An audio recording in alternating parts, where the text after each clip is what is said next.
കഷ്ടപ്പെട്ട് സമ്പാദിക്കുന്ന പൈസ സ്വന്തം വീട്ടുകാർക്ക് അയച്ചു കൊടുക്കുന്നത് പണം അടിച്ചുമാറ്റലാണെന്ന് പറയുന്ന ഒരു പുതിയ സാമ്പത്തിക ശാസ്ത്രം വിപണിയിൽ ഇറങ്ങിയിട്ടുണ്ട്.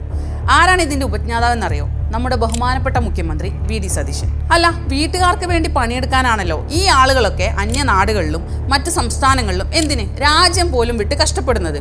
അല്ലാതെ സ്വന്തം വീട്ടുകാരെ പോലും മറന്ന് ജോലി ചെയ്യുന്ന നാടുകളിലെ സാമ്പത്തികം വർദ്ധിപ്പിക്കാനാണോ? പ്രിയപ്പെട്ട പ്രവാസികളെ, ഈ തിയറിയോട് നിങ്ങൾക്ക് എന്താണ് പറയാനുള്ളത്?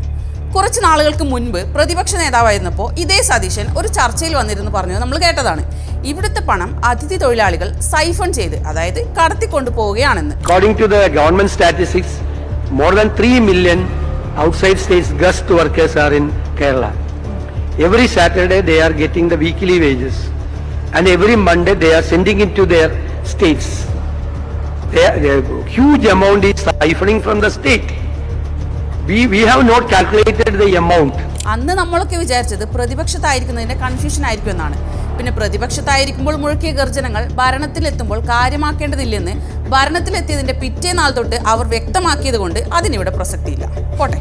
എന്നാൽ കഴിഞ്ഞ ദിവസം നിയമസഭയിൽ മുഖ്യമന്ത്രി പറയുന്നു, ഇതര സംസ്ഥാന തൊഴിലാളികൾ കിട്ടുന്നത് മുഴുവൻ നാട്ടിലേക്ക് അയക്കുകയാണ്, മദ്യത്തിന്റെ പണം മാത്രമാണ് നമുക്ക് കിട്ടുന്നത് എന്ന്. എന്തൊരു വലിയ കണ്ടെത്തലാണ്! പുറം നാടുകളിൽ പോയി പണിയെടുക്കുന്നവരെ അപമാനിക്കലല്ലേ ഇത്? 40 ലക്ഷത്തിനും 50 ലക്ഷത്തിനും ഇടയിൽ ആളുകൾ വിവിധ സംസ്ഥാനങ്ങളിൽ നിന്ന്, ഇതര സംസ്ഥാനങ്ങളിൽ നിന്നൂടെ ജോലി ചെയ്യുന്നുണ്ട്. സർ, അവര് ആഴ്ചയിൽ ഒരു ദിവസം അവർക്ക് കൂലി കിട്ടുന്നത് ശനിയാഴ്ച. വളരെ കുറച്ച് പൈസയാണ് സ്പെൻഡ് ചെയ്യുന്നത്. ഞാൻ പറഞ്ഞത് മദ്യപിക്കുന്നതിന്റെ പൈസ മാത്രമാണ് കാര്യമായിട്ട് സർക്കാരിലേക്ക് വരുന്നത്. 40 ലക്ഷത്തിലധികം വരുന്ന തൊഴിലാളികൾ ഇവിടെ രാപ്പകൽ കഷ്ടപ്പെട്ട് പണിയെടുക്കുന്നത് വഴി കേരളത്തിന്റെ സമ്പദ് വ്യവസ്ഥയ്ക്ക് ഗുണങ്ങളുണ്ട്. അവരിവിടെ ജീവിക്കാൻ ആവശ്യമായ തുക മുഴുവൻ ഇവിടുത്തെ വിപണിയിലാണ് ചെലവാക്കുന്നത്. അല്ലാതെ സതീശൻ സർക്കാർ അവർക്ക് വേണ്ട ഭക്ഷണം, വെള്ളം, പാർപ്പിടം എന്നിവ ഫ്രീ ആയി കൊടുക്കുന്നുണ്ടോ? ഇല്ലല്ലോ. എന്നിട്ടും ബാക്കി വരുന്ന പണം അവർ സ്വന്തം വീട്ടുകാർക്ക് അയക്കുന്നതാണോ ഇപ്പോൾ ഇത്ര വലിയ കുറ്റകൃത്യം? വേണ്ട, ഒന്നും വേണ്ട. ഇതേ തിയറിയിൽ നമ്മുടെ കേരളത്തിലെ ആളുകളുടെ കാര്യം ആലോചിച്ച് നോക്കൂ. ലക്ഷക്കണക്കിന് ആളുകളാണ് ചെന്നൈ, ബാംഗ്ലൂർ തുടങ്ങിയ സ്ഥലങ്ങളിൽ പണിയെടുക്കുന്നത്. അതിലും എത്രയോ ഇരട്ടി ആളുകൾ അറബ് നാടുകളിലും UK, കാനഡയിലും ഒക്കെ പോയി പണിയെടുക്കുന്നുണ്ട്. അവരൊക്കെ ഉണ്ടാക്കുന്ന പൈസ അവരുടെ വീട്ടുകാർക്കോ ഭാര്യയ്ക്കോ ഭർത്താവിനോ മക്കൾക്കോ ഒന്നും അയക്കാതെ അവിടുത്തെ സർക്കാരിന്റെ കീശ നിറക്കണം എന്ന് പറഞ്ഞാൽ എങ്ങനെയിരിക്കും? സതീശന്റെ ഇതേ യുക്തി നമുക്കൊന്ന് തിരിച്ചിട്ട് നോക്കാം.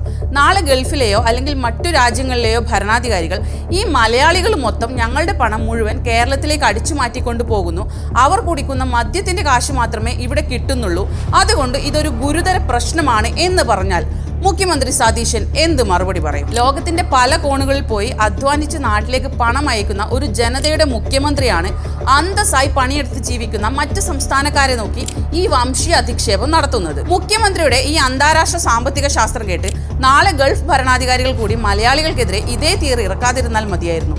എന്തായാലും കഷ്ടപ്പെടുന്നവന്റെ അധ്വാനത്തെ പണം കടത്തൽ എന്ന് വിളിക്കുന്ന ഈ പുതിയ സതീശൻ ഇക്കണോമിക്സിന് നമസ്കാരം.